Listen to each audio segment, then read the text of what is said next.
மத்தேயு 11ஆம் அதிகாரம் வசனங்கள் 28 30 வரைக்கும் உள்ள காரியங்களை நாம் இன்றைக்கு பார்க்க இருக்கிறோம். சாந்தமும் மனத்தாழ்மையுமாய் இருக்கிற இயேசுவினுடைய நுகத்தை ஏற்றுக்கொண்டு இயேசுவினிடத்தில் கற்றுக்கொள்ளுங்கள்.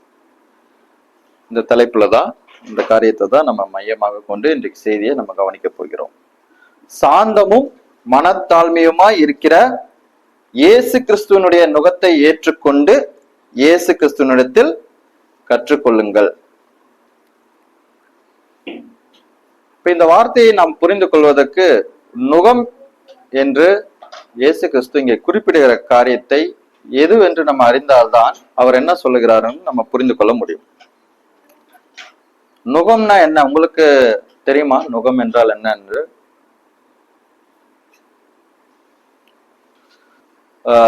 இரண்டு காளை மாடுகளையோ இல்ல இரண்டு எருதுகளையோ உபயோகப்படுத்தி அதன் தோளின் மீது அந்த மாட்டு வண்டியில இணைக்கும் விதத்திலே உபயோகப்படுத்துறது தான் நுகம் என்று சொல்வார்கள். சில சமயங்களில் அது அந்த கலப்பையோடையும் இணைந்து இருக்கும், வண்டியோடையும் இணைந்து இருக்கும். சில சமயங்கள்ல அது கலப்பையோடையும் இணைந்து பயன்படுத்தப்பட்டிருக்கும். அப்ப நுகம் என்பது இரண்டு காளைகள் அல்லது இரண்டு குதிரைகள் இல்ல இரண்டு எருதுகள் அதனுடைய கழுத்தின் மீது வைக்கப்பட்ட வண்டியுடன் இணைந்த ஒரு இந்த சட்டத்தை தான் நம்ம என்னன்னு சொல்லுவோம், நுகம் என்று சொல்லுவோம். அது வயல்களை உழுவதற்கு அந்த மாதிரி விவசாய தொழில்களுக்கு அது பயன்படுத்தப்பட்ட ஒரு காரியமாக இருந்திருந்தது. இப்ப அந்த நுகத்தை சுமக்கக்கூடிய அந்த இரண்டு குதிரைகளாகட்டும் அல்லது எருதுகளாக இருந்தாலும் காளைகளாக இருந்தாலும் அது நெருக்கமாக அதே சமயம் ஒரே பாதையில் ஒரே திசையில் சுமையை பகிர்ந்து அது அந்த வண்டியை இழுக்கும் அல்லது அந்த கலப்பையின் மூலமாக அந்த காரியங்களை அது செய்ய இயலும். புரியுதா? அப்போ நுகம் என்பது அந்த வண்டியிலே பயன்படுத்தக்கூடிய அந்த விலங்குகள் மீது சுமத்தி இருக்கக்கூடிய அந்த மர சட்டகத்தை தான் என்னன்னு சொல்லுவோம், நுகம் என்று சொல்லுவோம். அது இரண்டு விலங்குகளை, அதாவது குதிரைகளோ எருதுகளோ காளைகளோ பயன்படுத்தி அந்த வண்டியினுடைய சுமை ஒரே திசையில் பயணிப்பதற்கு சமமாக அது எடுத்து செல்வதற்கு பயன்படுத்தப்படும் வகையிலே அவைகள் அந்த காலத்திலே உபயோகப்படுத்தப்பட்டிருக்கிறது. அது ஒன்றாக இணைந்து அந்த கலப்பையோ அந்த வண்டையோ சமமாக இழுக்கும் அந்த நுகத்தின் மூலமாக. இப்ப இயேசு கிறிஸ்து இந்த இடத்துல என்ன சொல்கிறார்? நான் சாந்தமும் மனத்தாழ்மையுமாய் இருக்கிறேன், என் நுகத்தை உங்கள் மேல் ஏற்றுக்கொண்டு. இப்ப வருத்தப்பட்டு பாரம் சுமக்கிறவர்களே, நீங்கள் எல்லோரும் என்னிடத்தில் வாருங்கள், நான் உங்களுக்கு இளைப்பாறுதல் தருவேன்.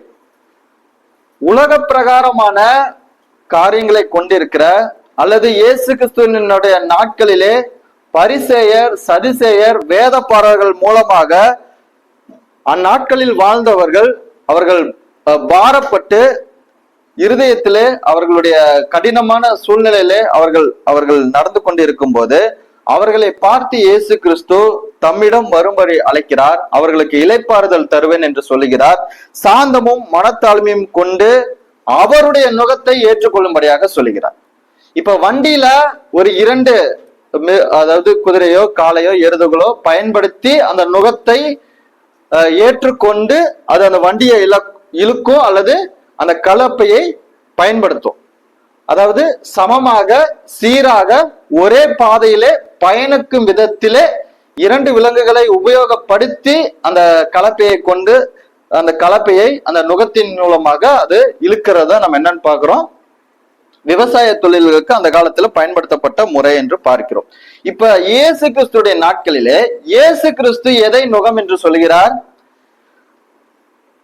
இயேசு கிறிஸ்து இஸ்ரவேல் மக்களிடம் தம்மை வெளிப்படுத்தி இஸ்ரவேல் ஜனங்களை பரலோக ராஜ்யம் சமீபித்திருக்கிறது, மனம் திரும்புகள் என்ற செய்தியை அறிவித்து அவர்கள் படுகிற அவர்களுடைய வருத்தத்திலே பாரத்தில் இருந்து இளைப்பாறுதல் தம்மிடம் பெற்றுக் கொள்ளும்படியாக இயேசு கிறிஸ்து அவர்களை அழைக்கும் போது என் நுகத்தை உங்கள் மேல் ஏற்றுக்கொள்ளுங்கள் என்று சொல்லுகிறார். சரிங்களா? அப்ப என் நுகத்தை உங்கள் மீது ஏற்றுக்கொண்டு என்னிடத்தில் என்ன பண்ணுங்கள், கற்றுக்கொள்ளுங்கள் என்று சொல்லுகிறார்.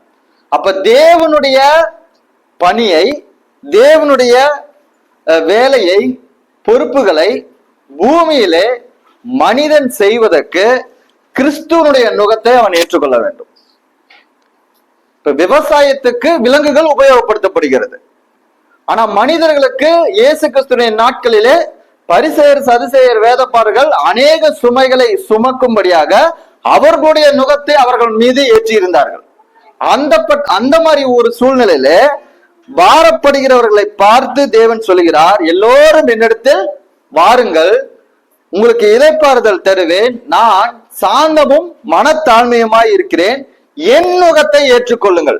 அப்ப உலகத்தினுடைய நுகத்தை நீங்கள் சுமந்து கொண்டு இருப்பீர்களானால் அந்த நுகத்தை வைத்துவிட்டு நீங்கள் யாருடைய நுகத்தை ஏற்றுக்கொள்ள வேண்டும்? கிறிஸ்துவனுடைய நுகத்தை ஏற்றுக்கொள்ள வேண்டும். கிறிஸ்துவனுடைய நுகத்தை ஏற்றுக்கொண்டு கிறிஸ்துவனிடம் கற்றுக்கொண்டு இருக்கும்போது உங்களுடைய ஆத்துமாக்கு அது இளைப்பாறுதலை தரும். அவருடைய நுகம் மெதுவாயும் அதனுடைய சுமை இலகுவாயும் இருக்கும். ஓகேங்களா? விலங்குகளுக்கு அது சுமக்கக்கூடிய நுகம் எப்படி இருக்கும்? பாரமா இருக்குமா இருக்காதா? ரொம்ப சுமையா இருக்குமா இருக்காதா?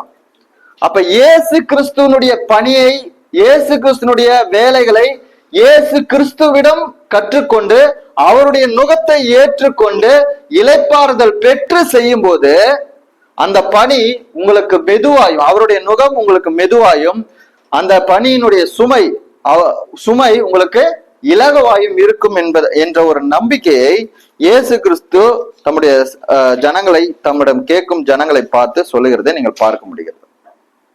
அப்ப நுகம் என்ற வார்த்தை இந்த இடத்துல இயேசு கிறிஸ்து பயன்படுத்துவதற்கு காரணம், அது ஒரு உருவகமாக பயன்படுத்தக்கூடிய வார்த்தை. ஓகேங்களா? உங்களுடைய இருதயத்தினுடைய பாரங்களை நீங்கள் உலக பிரகாரமாக சுமக்கும் போது அது மிக கடினமானதாக, மிக பாரமானதாக உங்க இருதயத்துக்கு இருக்கும். அதே சமயம் உலகத்தை விட்டு நீங்கள் கிறிஸ்துவனிடம் வந்து அவருடைய நுகத்தை ஏற்றுக்கொண்டு அவரிடத்தில் இளைப்பாறுதலை பெற்று நீங்கள் அவரிடம் கற்றுக்கொண்டு நீங்கள் அந்த நுகத்தை சுமக்கும் போது அது மெதுவானதாகவும் இலகுவானதாக இருக்கும் என்று உங்களுடைய இருதய காரியங்களை அறிந்து அதை செய்யும்படியாக இயேசு கிறிஸ்து அழைக்கிறதை பார்க்கிறோம். அப்ப இந்த நுகத்தை நாம் ஏற்றுக்கொள்ளும் போது ஒரு புதிய தொடக்கத்துக்குள்ளாக போகிறோம். உலக பிரகாரமான அந்த நுகத்தில் இருந்து இப்ப இயேசு கிறிஸ்துனுடைய நுகத்தை ஏற்றுக்கொண்டு அவரிடத்தில் கற்றுக்கொண்டு இலகவும் மெதுவாயும் இருக்கிற அந்த சுமையை சுமக்கக்கூடிய ஒரு புதிய தொடக்கத்துக்கு நம்ம போய் வருகிறோம். இப்போ உதாரணத்துக்கு பாத்தீங்கன்னா எலிசா, 1 ராஜாக்கள் 19 அதிகாரம் 19 21 வரைக்கும் நீங்கள் வாசிக்கும் போது எலிசா தன்னுடைய விவசாய வாழ்க்கையை அவன் வாழ்ந்து கொண்டிருக்கும் போது எலியா அவனை பின்பற்றும்படி அழைக்கும் போது அவனுடைய நுகம் புதிய துவக்கத்தை பெற்றது. கரெக்டா? அவன் இதுனா வரைக்கும் அவன் என்ன செஞ்சிட்டு இருக்கான்? விவசாய தொழில செஞ்சிட்டு இருக்கான். ஆனா இதுக்கப்புறம் அவன் என்ன செய்ய போகிறான்? எலியாவை பின்பற்றி எலியாவோடு கூட கர்த்தருடைய பணியை செய்கிறவனாக அவன் மாறுகிறான். அப்படி அவனுடைய நுகம் இப்பொழுது அந்த இடத்துல புதிய துவக்கத்தை பெறுகிறதாக இருக்கிறது. இந்த நுகத்தை குறித்து உருவகமாக பேசும்போது கொரிந்து சபைக்கு பவுல் சொல்லுகிறதை நீங்க பார்க்கலாம். 2 கொரிந்தியர் 6 அதிகாரம் 14 16 வரைக்கும் வாசிக்கும் போது, அந்நிய நுகத்திலே அவிசுவாசிகளுடன் பிணைக்கப்படாதிருப்பீர்களாக, நீதிக்கும் அநீதிக்கும் சம்பந்தம் ஏது, ஒளிக்கும் இருளுக்கும் ஐக்கியம் ஏது, கிறிஸ்துவுக்கும் பேலியாளுக்கும் இசைவேது, அவிசுவாசியுடனே விசுவாசிக்கு பங்கில்லை, தேவனுடைய ஆலயத்துக்கும் விக்கிரங்களுக்கும் சம்பந்தம் இல்லை. அப்ப ஒரு நுகத்தை, கிறிஸ்துவனுடைய நுகத்தை நீங்கள் ஏற்றுக்கொண்டு கிறிஸ்துவுடன் கற்றுக்கொள்ளும் போது அந்த நுகத்தை சுமந்து செல்வதற்கு உங்களோட கூட பிணைக்கப்படுகிறது ஒரு அவிசுவாசியாக இருக்கக்கூடாது. யாரோட கூட இணைந்து செய்யணும்? விசுவாசியோட இணைந்து செய்ய வேண்டும் என்பதை கொரிந்து சபைக்கு சொல்லும் போது சொல்லுகிறார். இப்போ ஒரு நுகத்தை அந்த வண்டியில அல்லது கலப்பியில இழுக்கும் போது எத்தனை விலங்குகள் உபயோகப்படுத்தப்படும்? 2 விலங்குகள். இது உலக பிரகாரமான இந்த விவசாயம் சார்ந்த ஒரு தொழில உபயோகப்படுத்தப்படுகிறது. உலக பிரகாரமான விஷயத்திலே நீங்கள் பார்க்கும்போது ஒரு விசுவாசியோட கூட கிறிஸ்துவனுடைய நுகத்தை ஏற்றுக்கொண்டு கிறிஸ்துவனுடைய கற்றுக்கொண்டு ஆத்துமாவில் இளைப்பாறுதல் பெற்று அந்த நுகத்தை மெதுவாயும் இலகுவாயும் அவன் எடுத்து செல்லக்கூடியவனாக இருக்க வேண்டும். அதாவது கிறிஸ்துவனுடைய பணியை, கிறிஸ்துவனுடைய வேலைகளை, கிறிஸ்துவனுடைய பொறுப்புகளை பூமியிலே மனிதன் செய்யும் போது கிறிஸ்துவனுடைய நுகத்தை ஏற்றுக்கொண்டு செய்கிறவனாக இருக்க வேண்டும். கிறிஸ்து அல்லாத அவிசுவாசினுடைய நிலைமை வேறு. அவர்கள் உலகத்தை பார்க்கும் கண்ணோட்டம் வேறு, அவர்களுடைய வழி நடத்துதல் வேறு, அவர்களுடைய சிந்தனைகள் வேறு, அவர்களுக்கு எஜமானர்கள் வேறு, அவர்களுடைய கேட்கக்கூடிய சத்தம் வேறொரு சத்தத்தை கேட்கிறார்கள். ஆனால் விசுவாசியாக இருக்கக்கூடியவர்கள், உங்களுக்கு ஒன்றான ஒரு மெய்தேவன் இருக்கிறார், அவர் தம்முடைய ஒரே பேரான குமாரனை அனுப்பியிருக்கிறார். அந்த குமாரன் நம்முடைய பாவங்களுக்காக அவர் மரித்து அடக்கம் பண்ணப்பட்டு உயிர் தெழுந்திருக்கிறார். இப்பொழுது பிதாவுடைய வலது பாசத்தில் அவர் வீற்றிருந்து என்றென்றைக்கும் நமக்காக பரிந்து பேசிக் கொண்டிருக்கிறார். அவருடைய குமாரனை நீங்கள் விசுவாசிப்பதனாலே உங்களுடைய ரட்சிப்பை ஈவாக பெற்றிருக்கிறீர்கள். அப்படி பெற்ற நீங்கள் கிறிஸ்துவனுடைய நுகத்தை ஏற்றுக்கொண்டவர்களாக, கிறிஸ்துவோடு கூட அவருடைய நுகத்தை ஏற்றுக்கொண்டு அவரிடம் கற்றுக்கொண்டு ஆத்மாவில் இளைப்பாறுதல் பெற்று நடக்கக்கூடியவர்களாக இருக்க வேண்டும். கரெக்டுங்களா? அப்ப நீங்கள் உங்கள் நுகத்தை ஏற்றுக்கொண்டு நீங்கள் ஒருவராக பயணிக்க முடியுமா? ஒரு வண்டியை சீராக இயக்குவதற்கு அந்த மாட்டு வண்டியில 2 உயிரினங்கள் பயன்படுத்தப்படுகிறது. கரெக்டுங்களா? 2 குதிரைகளோ 2 எருதுகளோ 2 காளைகளோ உபயோகப்படுத்தப்படுகிறது. அதே போல கிறிஸ்துவனுடைய பணியை, வேலைகளை, பொறுப்புகளை உணர்ந்து நீங்களும் கிறிஸ்துவிடம் கற்றுக்கொண்டு ஆத்மாவில் இளைப்பாறுதல் பெற்று பயணிப்பதற்கு உங்களோட கூட உங்களை போன்ற ஒரு விசுவாசியோட தான் நீங்கள் கிறிஸ்துவின் நோக்கத்தை ஏற்றுக்கொண்டு பயணிக்கிறவர்களாக இருக்கணும். கரெக்டுங்களா? இப்ப நாம் யாத்ராமத்திலிருந்து நாம் பார்த்தோம், இஸ்ரவேல் ஜனங்களை தேவன் தமக்காக தெரிந்து கொண்டு எகிப்தியரை, எகிப்தினுடைய பார்வோனை தேவன் நியாயம் தீர்த்து அவர்களுக்கான மீட்பை தமது வல்லமையுள்ள கரத்தினாலே செய்து அவர்களை மீட்டு கானானுக்கு கொண்டு வருகிறதை பார்க்கிறோம். அந்த 40 ஆண்டுகால வனாந்த பிரயாணத்திலே இஸ்ரவேல் ஜனங்கள் தேவனை விட்டு வழி விழுகிறதை பார்க்கிறோம்.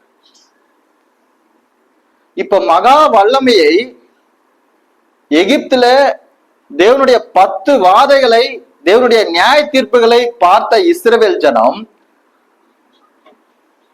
அதாவது பார்வோனையும் எகிப்தியரையும் தேவன் எகிப்தினுடைய தேவர்களையும் நியாயம் தீர்த்து இலவசமாக கொடுத்த அந்த மீட்பை பெற்றுக்கொண்ட அந்த இஸ்ரவேல் ஜனம் வனாந்தர பிரயாணத்திலே தன்னை அழைத்த தேவனை விட்டு வேறு தேவர்களை பின்பற்றும் விதத்திலே அவர்கள் தள்ளப்பட்டதை நம்ம என்ன பண்றாங்க பார்க்கிறோம். என்னாகுமோ 25 அதிகாரம் முதல் 5 வசனங்களை பாருங்களேன், வாசிக்கலாம். என்னாகுமோ 25 அதிகாரம் முதல் 5 வசனங்கள்.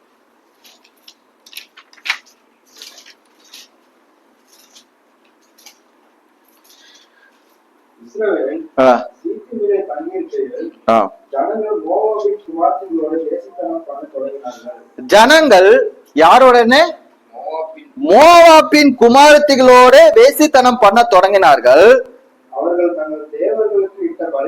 அந்த ஜனங்கள் மோவாபின் குமாரத்திகளோட வேசித்தனம் பண்ணி அந்த மோவாபியர்கள் தெய்வங்களுக்கு இட்ட பலிகளை இஸ்ரவேல் ஜனங்கள் புசித்து அவர்களுடைய தேவர்களை பணிந்து கொண்டார்கள் என்று பார்க்கிறோம். இஸ்ரவேலர் பாகால் பேயோரை பற்றி கொண்டார்கள் என்று அதுக்கு அடுத்த வசனங்களில வாசிக்கும் போது வாசிக்கிறோம். ஓகேங்களா? இந்த சம்பவங்கள் நிமித்தமாக இஸ்ரவேலர் மீது கர்த்தருடைய கோபம் மூண்டது. நியாயாதிபதிகளை கொண்டு பாகால் பேயோரை பற்றி கொண்ட மனிதரை கொன்று போடும்படியாக தேவன் கட்டளை கொடுக்கிறதை பார்க்கிறோம். இப்ப இஸ்ரவேலுங்கிற தேசத்தை தேவன் ஆபிரகாம், ஈசாக்கு, யாக்கோபு என்ற முற்பதாக்கள் மூலம் உடன்படிக்கை செய்த, வாக்குத்தத்தம் செய்த வார்த்தைகளை நிறைவேற்றி எகிப்து என்ற பேரரசிடம் இருந்து 400 வருடம் அவர்கள் பட்ட உபத்திரவத்திலிருந்து தேவன் அவர்களை தம்முடைய வல்லமையுள்ள கரத்தினாலே தேவன் என்ன பண்ணாருங்க, மீட்டு எடுத்தார். ஆனால் மீட்டு எடுத்து அவர்கள் சுதந்திரமாக பெற்றுக்கொள்ளக்கூடிய கானான் தேசத்துக்குள்ள பிரயாணத்திலே அவர்கள் மோவாபினுடைய குமாரத்திகளோட வேசித்தனம் பண்ண தொடங்கினார்கள் என்று பார்க்கிறோம். இப்ப இந்த வேசித்தனம் பண்ணின இந்த இஸ்ரவேல் ஜனங்களுக்கு தேவன் யார் என்பது உங்களுக்கு தெரியுமா? தேவனுடைய உடன்படிக்கைகளை அவர்கள் பெற்றிருந்தார்களா? தேவனுடைய வழிகளிலே அவர்களை வழிநடத்துகிற தலைவனை பெற்றிருந்தார்களா? எல்லாவற்றையும் பெற்றிருந்த இந்த ஜனங்கள், ஆனால் அவர்கள் என்ன பண்றாங்க, தேவனுக்கு விரோதமாக வேற்று இனத்து குமாரத்திகளோட அவர்கள் என்ன பண்ணாங்க, வேசித்தனம் பண்ணினார்கள் என்று பார்க்கிறோம். ஒரு மனித இனத்தை எளிமையாக வீழ்த்துவதற்கு தேவனை அறிந்து தேவனிடத்தில் வழிநடத்தும் தலைவன் இருந்த பின்பும் கூட அவனை எளிமையாக வீழ்த்துவதற்கு பயன்படுத்தப்பட்ட ஆயுதம் என்னன்னு பாத்தீங்கன்னா வேசித்தனம். கரெக்டுங்களா? அப்ப மனித இனம் எளிமையாக அவர்களுடைய மாம்சத்தினுடைய இச்சைகளுக்கும் கண்களுடைய இச்சைகளுக்கும் இடமளித்தால் எளிமையாக வீழ்த்தப்பட்டு போயிடும். கரெக்டுங்களா? இந்த வேசித்தனத்தினாலே தேவனை விட்டு அவர்கள் வழி விலகி மற்ற தெய்வங்களுக்கு இட்ட பலிகளை அவர்கள் புசித்து மற்ற தேவர்களை பணிந்து கொள்ள தொடங்கினார்கள் என்று பார்க்கிறோம். எவ்வளவு பெரிய மகத்துவத்தை வல்லமையை பார்த்து விடுதலை பெற்ற ஜனங்கள், ஆனால் இவர்கள் பாகேல் பேயோரை பற்றி கொண்ட ஒரு ஜனங்களாக சில ஆண்டுகளிலே சில காலங்களிலே அவர்கள் மாறி இருந்ததை பார்க்கிறோம். அவர்கள் மீது இஸ்ரவேல் மீது கர்த்தருடைய கோபம் மூண்டு அவர்கள் அழிக்கப்பட்டதையும் கொன்று போடப்பட்டதையும் வனாந்தரத்தில் அவர்கள் அழிக்கப்பட்டதையும் பார்க்கிறோம். இப்ப நாமும் கூட தேவனுடைய வார்த்தைகளை விசுவாசித்து தேவனுடைய கிருபையினாலே நாம் ரட்சிப்பை பெற்றிருந்து தேவனுடைய வழிகளிலே தேவனுடைய வார்த்தையினாலே நம்ம வழி நடத்தப்படும் போதும் கூட நம்முடைய மாம்சத்தினுடைய கிரியைகளும் மாம்சத்துடைய இச்சைகளினாலே நாம் சில சமயங்களிலே இந்த மாதிரி தேவனை விட்டு வழி விலகுவதற்கும் தேவனுக்கு விரோதமான காரியங்களை செய்வதற்கும் அது உங்களை இழுக்க செய்யும். புரியுதா? அப்ப நாம் கிறிஸ்துவனுடைய நுகத்தை ஏற்றுக்கொண்டு நம்முடைய கூட்டாளியாக யார் இருக்க வேண்டும் என்றால் கிறிஸ்துவை விசுவாசிக்கிற ஒருவர் தான் இருக்கணும். கிறிஸ்துவை விசுவாசிக்காத அவிசுவாசியோடு உங்களுக்கு ஐக்கியம் ஏற்பட்டால் அவர்கள் எப்படி இஸ்ரவேல் ஜனங்களை மோவாபினுடைய குமார்த்திகளோடு அவர்கள் வேசித்தனம் பண்ணி அந்த தேவங்களுக்கு இட்ட பலிகளை அவர்கள் புசித்து அந்த தேவர்களை பணிந்து கொண்டார்களோ அந்த விதமாக விசுவாசிகளாக இருக்கக்கூடிய நீங்கள் அவிசுவாசிகளோடு ஐக்கியம் கொள்ளுவீர்களானால் அவர்களுடைய வேசித்தனத்துக்கும் அவர்களுடைய விக்கிர வழிபாட்டுக்கும் தேவனுக்கு விரோதமான காரியங்களுக்கும் உங்களை வழிவிலக செய்து நீங்கள் வழிவிலகை வீழ்ந்து போவதற்கு அவர்கள் ஒரு காரணமாக இருந்து விடுவார்கள். உங்களுடைய மாம்சத்தினுடைய இச்சைகளும் கண்களுடைய இச்சைகளும் நீங்கள் விழுந்து போவதற்கு ஒரு காரணமாக அமைந்துவிடும். அதனாலே விசுவாசிகளாக இருக்கக்கூடிய உங்களை பார்த்து நான் சொல்லுகிறேன், நீங்கள் கிறிஸ்துவனுடைய நுகத்தை ஏற்றுக்கொண்டு நடக்கும்போது உங்களுடைய கூட்டாளிகளாக இருக்க வேண்டியது உங்களை போன்றதான ஒரு விசுவாசி தான் இருக்க வேண்டுமே தவிர அவிசுவாசியோட கூட நீங்கள் கிறிஸ்துவனுடைய நுகத்தை ஏற்றுக்கொண்டு நடக்க முடியாதுங்க.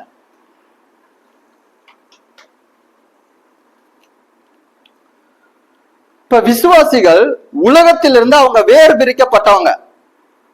விசுவாசிகள் உலகத்தை பார்க்கிற கண்ணோட்டம் வேறு, அவிசுவாசிகள் உலகத்தை பார்க்கிற கண்ணோட்டம் வேறு. தேவனுடைய ரட்சிப்பை விசுவாசிகள் இலவசமாக தங்களுடைய விசுவாசத்தினாலே பெற்றுக்கொண்ட போது அவர்கள் தேவனுடைய ராஜ்யத்தினுடைய பிள்ளைகளாக மாறிவிடுகிறார்கள். அவர்கள் தேவனை பின்பற்றுகிறவர்களாக இருக்கிறார்கள். தேவனை பின்பற்றுகிற ஒருவர் தேவனை பின்பற்றாத ஒருவருடன் கூட ஒரே திசையில் ஒரே பாதையில் பயணிக்க முடியுமா? தேவனை பின்பற்றுகிறவர் உலகத்தை பார்க்கிறது தேவனுடைய வார்த்தையினாலே தேவனுடைய வெளிச்சத்தினாலே பார்க்கிறார். தேவனை பின்பற்றாதவர் இருளினாலே தங்களுடைய இருதயம் உணர்வற்ற நிலையில இருக்கிற காரணத்தினாலே அவர்கள் உலகத்தை பார்த்து உலகத்தில பயணிக்கிற விதம் வேறு விதமாக இருக்கும். அப்படிப்பட்ட இருவரும் இசைந்து ஒன்றை இலகுவாக சமமாக அவர்கள் சுமந்து பயணிக்க முடியுமா? முடியாது. அதனால நீங்கள் உங்களுடைய பாரங்களை கிறிஸ்துவனிடம் நீங்கள் அவரிடம் தெரிவித்து அவருடைய நுகத்தை நீங்கள் ஏற்றுக்கொள்வர்களாக இருக்கும். அப்ப ஒரு நுகத்தை ஏற்றுக்கொள்வதற்கு எப்படி 2 குதிரைகளோ எருதுகளோ காளைகளோ பயன்படுத்தப்பட்டதோ, அதே போல கிறிஸ்துவனுடைய நுகத்தை நீங்கள் ஏற்றுக்கொண்டால் உங்களுடைய கூட்டாளியாக இருக்கக்கூடிய இன்னொரு விசுவாசியை தான் நீங்கள் ஏற்றுக்கொண்டு கிறிஸ்துவனுடைய நுகத்தில நீங்கள் இலகுவாக மெதுவாக நீங்கள் என்ன பண்ண முடியும்? கிறிஸ்துவோட கூட பயணிக்க முடியும். பிலிப்பியர் 3:18-21.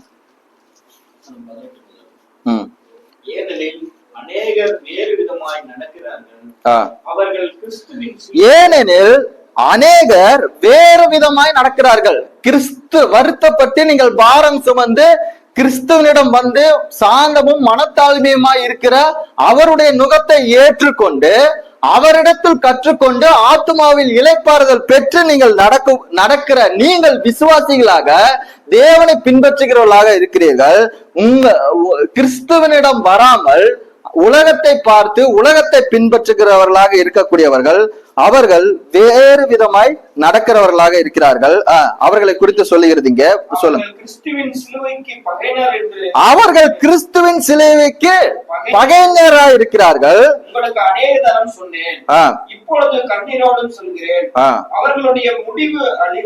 அவிசுவாசி அல்லது உலகத்துக்குரியவர்களுடைய முடிவு அழிவு, அவர்களுடைய தேவன் வயிறு, அவர்களுடைய மகிமை, அவர்களுடைய லட்சை, அவர்கள் பூமி கடுத்தவைகளை சிந்திக்கிறார்கள். அவ்விசுவாசிகளோடு கூட நீங்கள் ஐக்கிய கொள்ள முடியாது. கிறிஸ்துவனுடைய நுகத்தை ஒரு விசுவாசி அவ்விசுவாசியோட கூட சுமந்து செல்ல முடியாது. அவ்விசுவாசி அவன் உலகத்துக்குரியவைகளை உலகத்துக்குரிய கண்ணோட்டத்தில் பார்க்கிறான். ஆனால் விசுவாசி தேவனுடைய கண்ணோட்டத்தில் உலகத்தை பார்த்து கிறிஸ்துவை ஏற்றுக்கொண்டு கிறிஸ்துவிடம் கற்றுக்கொண்டு கிறிஸ்துவனுடைய இளைப்பாறுதலினாலே கிறிஸ்துவோட கூட அவன் உலகத்தை பார்த்து அவன் நடக்கக்கூடியவனாக இருக்கிறான். அவன் தேவனுடைய ராஜ்யத்தினுடைய பிள்ளையாக பூமியில இருப்பதனால் தேவன் விரும்புகிற சித்தத்தை பூமியில நிறைவேற்றுவதற்கு கிறிஸ்துவோட கூட இணைந்து கிறிஸ்துவனுடைய பணியை நிறைவேற்றுகிறவனாக இருப்பான்.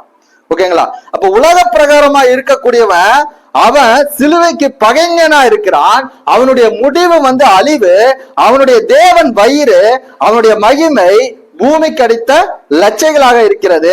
அவன் உலகத்துக்குரியவனாய் இருக்கிறதுனாலே பூமிக்குரியவைகளை அவன் சிந்திக்கிறவனாய் இருக்கிறான். இப்ப நம்மை பத்தி விசுவாசிகளை குறித்து சொல்லுகிறார். நம்முடைய குடியிருப்போ, ஒரு விசுவாசியாக இருக்கக்கூடிய நம்முடைய குடியிருப்போ பரலோகத்தில் இருக்கிறது. அங்கே இருந்து கர்த்தராய் இருக்கிற இயேசு கிறிஸ்து என்னும் இரட்சகர் வர எதிர்பார்த்து காத்து கொண்டிருக்கிறோம். நம்முடைய குடியிருப்பு எங்க இருக்கிறது? பரலோகத்துக்குரியது. பரலோகத்தினுடைய குடியிருப்பை பெற்ற பரலோக வாசியாக இருக்கக்கூடிய நாம் இந்த பூமியில நாம் பரலோகத்தினுடைய தேவனுடைய கண்ணோட்டத்திலே தேவனுடைய வழிகளில் நடக்கிறவர்களாக இருக்கிறோம். அவன் விசுவாசி என்று அழைக்கப்படுகிறான். இந்த பூமிக்குரியவைகளை நேசித்து இந்த உலகத்துக்குரியவைகளை விரும்பி அதன் அடிப்படையில நடக்கிறவன் அவிசுவாசியாக சிலுவைக்கு பகைஞனான இருக்கிறான். அவனுடைய கண்ணோட்டம் வேறு விதமாக இருக்கும். அப்ப விசுவாசியும் அவிசுவாசியும் ஐக்கியப்பட்டு ஒரே நுகத்தை இருவரும் இசைந்து ஒரு மனதாக ஒரே பாதையில ஒரே திசையில பயணிக்க முடியுமா? வாய்ப்பு இல்ல. அவர்கள் இருவருக்கும் ஐக்கியம் இல்ல. நாம் பரலோக வாசிகள், நம்முடைய குடியிருப்பு பரலோகத்தில் இருக்கிறது. அவர்கள் பூமிக்குரிய உலகத்துக்குரிய வாசிகள், அவர்களுடைய குடியிருப்பு பூமியில் இருக்கிறது என்பது பார்க்கிறோம். அப்ப பரலோகத்தினுடைய பார்வையிலே நாம் உலகத்தை பார்த்து உலகத்திலே நடக்கிறோம். அவர்கள் உலகத்துக்குரிய பூமிக்குரிய பார்வைகளிலே அவர்கள் எல்லாவற்றையும் பார்த்து பூமிக்குரிய விதத்திலே நடக்கக்கூடியவர்களாக இருக்கிறார்கள். அப்ப பரலோகத்துக்குரிய அந்த தேவனுடைய வார்த்தையினாலே தேவன் நம்மளோடு கூட இருந்து நம்மை வழி நடத்தும் போது அவருடைய நுகம் நமக்கு மெதுவாயும் அவருடைய சுமை நமக்கு இலகுவாயும் இருக்கிறது. அப்ப உலகத்தார் உலகத்தை சார்ந்து இருப்பதினாலே அவர்கள் தங்களை தாங்களே மகிழ்வித்து இந்த உலகத்தினுடைய தரங்களுக்கு ஏற்ப தங்களுடைய வாழ்க்கையை அமைத்துக் கொள்கிறவர்களாக இருக்கிறார்கள். ஆனால் பரலோக வாசியாக இருக்கக்கூடிய கிறிஸ்தவர்கள், கிறிஸ்துவை விசுவாசிப்பவர்கள், கிறிஸ்துவை ஏற்றுக்கொண்டவர்கள், கிறிஸ்துவிடம் கற்றுக்கொண்டவர்கள், அவர்கள் தேவனை மகிழ்வித்து தேவனுடைய தரங்களுக்கு ஏற்ப தங்களுடைய வாழ்க்கையை அமைத்துக் கொள்கிறவர்களாக இருக்கிறார்கள். அப்ப தேவனை சார்ந்து அவர்கள் தங்களுடைய வாழ்க்கையை அமைத்துக் கொள்வதனாலே அவர்களுக்கு அந்த தேவனுடைய நுகம் மெதுவாயும் அந்த தேவனுடைய சுமை அவர்களுக்கு இலகுவாயும் இருக்கிறது. நாம் யாருடைய நுகத்தை ஏற்றுக்கொண்டிருக்கிறோம்? நாம் யாருடன் இணைந்து அந்த நுகத்தை ஏற்றுக்கொண்டு பயணிக்கிறவர்களாக இருக்கிறோம்? நீங்கள் நுகத்தை முதல்ல ஏற்றுக்கொண்டு நடக்கிறீங்களா? உலக பிரகாரமான நுகத்தை ஏற்றுக்கொண்டு நடக்கிறீர்களா? இல்ல கிறிஸ்துவனிடம் ஏற்றுக்கொண்டு கற்றுக்கொண்டு கிறிஸ்துவனுடைய நுகத்தை சுமந்து கொண்டு நடக்கிறவர்களாக இருக்கிறீங்களா? கிறிஸ்துவனுடைய நுகத்தை ஏற்றுக்கொண்டு நடக்கிறவர்களாக இருப்பீர்களானால் அவருடைய நுகம் மெதுவாயும் அவருடைய சுமை உங்களுக்கு இலகுவாயும் இருக்கும். உலகத்தினுடைய நுகத்தை ஏற்றுக்கொண்டு நடக்கிறவர்களாக இருப்பீர்களானால் உங்களுக்கு வருத்தமும் பாரமும் சுமையும் அதிகமாக இருக்கும். அது உங்களை அழிவை நோக்கி வழி நடத்தி செல்லும். அது நித்திய அழிவுக்கு நேராக கொண்டு போய் சேர்த்து விடும்.